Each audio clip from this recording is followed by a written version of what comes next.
তাসবিহে ফাতিমি কেন পড়বেন?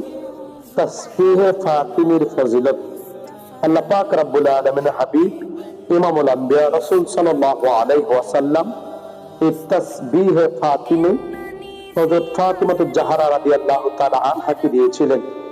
যে ব্যক্তি এই তাসবিহ প্রত্যেক ফরজ নামাজের পরে এবং ঘুমানোর পূর্বে পাঠ করবে, আল্লাহ পাক রব্বুল আলামিন তার সমস্ত ক্লান্তি দূর করে দিবেন। সুবহানাল্লাহ, সুবহানাল্লাহ।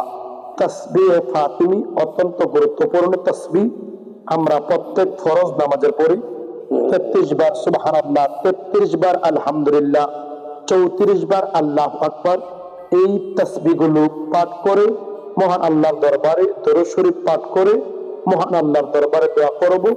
অবশ্যই অবশ্যই আল্লাহ পাক রব্বুল আলামিন আপনার আমার ক্লান্তি, আপনার আমার দুঃখ কষ্ট ক্লেশ দূর করে দিবেন ইনশাআল্লাহ।